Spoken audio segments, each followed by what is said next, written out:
تو انہوں نے کیا کہا؟ قال انا یحیی ھذہ اللہ بعد موتھا، اللہ اس بستی کو اس کے اس طرح مردہ اور برباد ہو جانے کے بعد کیسے زندہ کرے گا؟ فاماتہ اللہ 100 عام ثم بعث، تو اللہ نے اس پر موت وارد کر دی 100 برس کے لیے اور پھر انہیں اٹھا۔ قال کم لبثت، سوال کیا کتنے عرصے رہے ہو یہاں، کتنے عرصے رہے ہوگے تم؟ قال لبثت یوما وبعض یوم، اب اس کو ایسے محسوس ہوا جیسے سویا تھا تھوڑی دیر کے لیے، میں ایک دن رہا ہوں یا دن کا کچھ حصہ۔ قال بل لبثت 100 عام، نہیں، اللہ نے فرمایا نہیں، تم 100 سال رہ گئے قدیر۔ ان کا میں نے پوری طرح جان لیا، مجھے پورا یقین کامل حاصل ہو گیا کہ اللہ ہر شے پر قادر ہے۔ واللہ لا یہدی القوم الظالمین، اور اللہ ظالموں کو ہدایت نہیں دیا کرتا۔ ہدایت تو نہیں ہوئی، چپ ہو گیا، لیکن چپ کیا ہوا؟ اس کے بعد تو فیصلہ ہوا کہ انہیں آگ میں جھونک دیا جائے۔ او کالذی مر علی قریۃ وہی خاویۃ علی عروشہا، یا پھر اس شخص کے واقعے کو ذرا یاد کرو، کیا تم نے نہیں دیکھا کہ جس کا گزر ہوا ایک بستی پر اور وہ اوندھی پڑی ہوئی تھی اپنی چھتوں پر؟ اگرچہ مختلف تفاسیر میں مختلف آپ کو شاید اس کی تعبیرات ملے، یہ اصل میں ہوا ہے کہ جب نمرود، جس کا نام تھا بخت نصر، نیبوکیڈنیزر، اس نے 586 قبل مسیح میں، حضرت مسیح سے 586 قبل، اس نے حملہ کیا فلسطین پر۔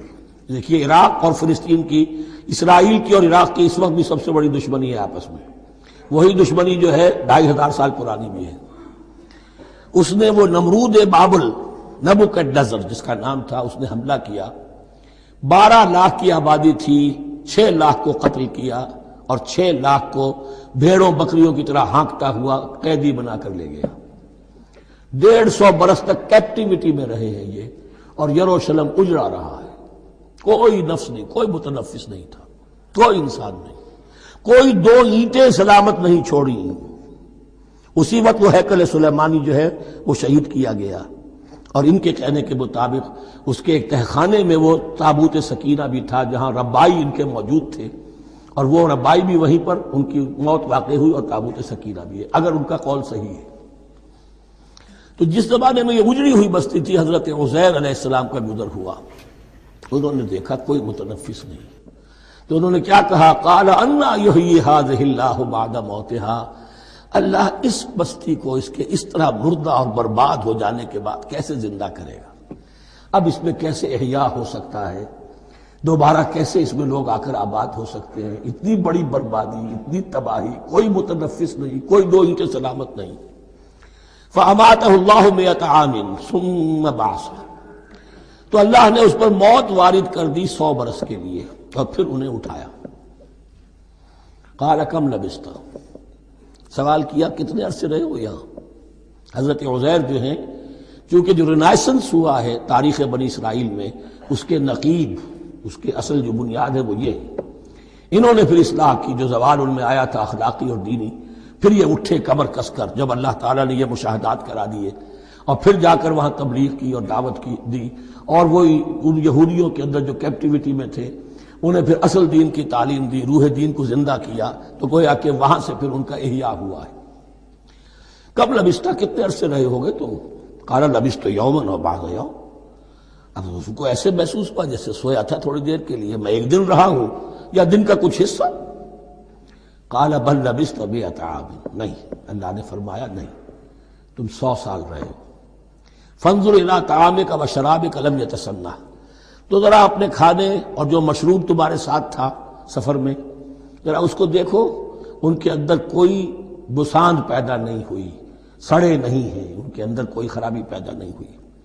وانظر الی حمارک، آپ دوسری طرف اپنے گدھے کو دیکھو جو تمہاری سواری کا گدھا تھا، وَلَنَجْعَلَكَ آیَةً لِلنَّاسِ، وہ بالکل ختم ہو چکا تھا، اس کی ہڈیاں ہی رہ گئی تھی، گوشت گل چکا تھا، کچھ نہیں تھا، 100 برس۔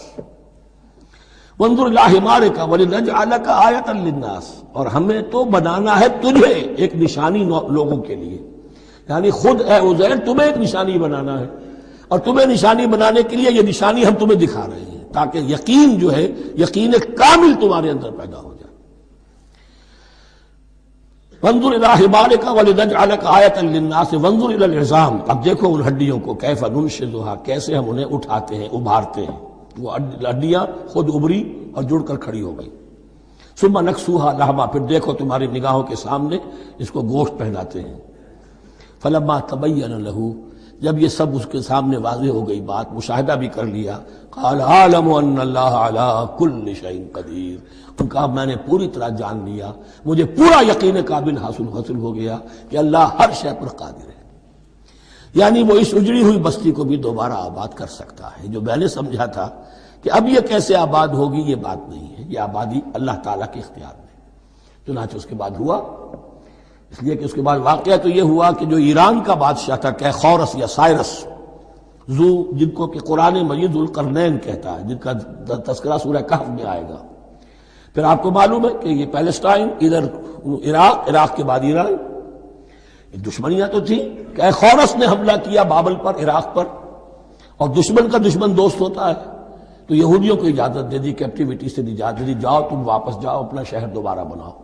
چنانچہ وہ گئے اور پھر انہوں نے جا کر وہاں پر 136 سالوں میں ان کی دوبارہ جو ہے یہ بستی بسی، اور پھر یروشلم کو انہوں نے آباد کیا، اور پھر انہوں نے وہاں ہیکل سلیمانی دوبارہ بنایا، جس کو وہ سیکنڈ ٹیمپل کہتے ہیں۔ وہ سن 70 عیسوی میں ٹائٹس رومن جنرل کے ہاتھوں تباہ ہوا تھا، جو اب تک تباہ ہوا پڑا ہے۔ 1927 برس سے ان کا کعبہ زمیں بوس ہے، یہ نوٹ کر لیجئے اس بات کو۔ اسی لیے آگ لگی ہوئی آج دنیا بھر کے یہودیوں کے دلوں میں۔ اب تو ہماری حکومت ہے وہاں پر، ہم اپنا یہ جو بھی کچھ یہاں پر اس احاطے میں بنا دیا گیا ہے سب کو ختم کریں گے اور اپنا ہیکل سلیمانی بنائیں گے۔ اس کے بلو پرنٹس بن چکے ہیں، نقشے بن چکے ہیں، ہر چیز تیار ہے، بس کسی دن کوئی ایک دھماکہ ہوگا، کوئی بم جو ہے کہیں پر پلانٹ کیا جائے گا، خبر آ جائے گی کہ کسی فینیٹک نے کہیں وہاں پر جا کر رکھ دیا، جیسے ایک فینیٹک گیا تھا مسجد الخلیل میں اور 70 مسلمانوں کو شہید کر کے خود بھی اس نے خودکشی کر لی تھی، اور ڈاکٹر تھا، امریکن ڈاکٹر گولڈسٹین۔ اسی طریقے کا کوئی فینیٹک جائے گا اور وہ اس کو گرا دے گا، پھر کہیں گے جب یہ گری گیا ہے، جیسے مسجد ایودھیا کا معاملہ ہے، اب گر گئی ہے تو بھائی ہمیں رام مندر بنانے دو، کاہے کو تم اب یہ مسجد کاہے کو بناتے ہو، وہ ہوگا۔ اور یہ میں سمجھتا ہوں کہ چند ہفتوں کی، یہ چند مہینوں کی بات ہے، یہ ہونے والا ہے فوراً۔ بہرحال یہ تو ہو گیا حضرت عزیر کا قصہ۔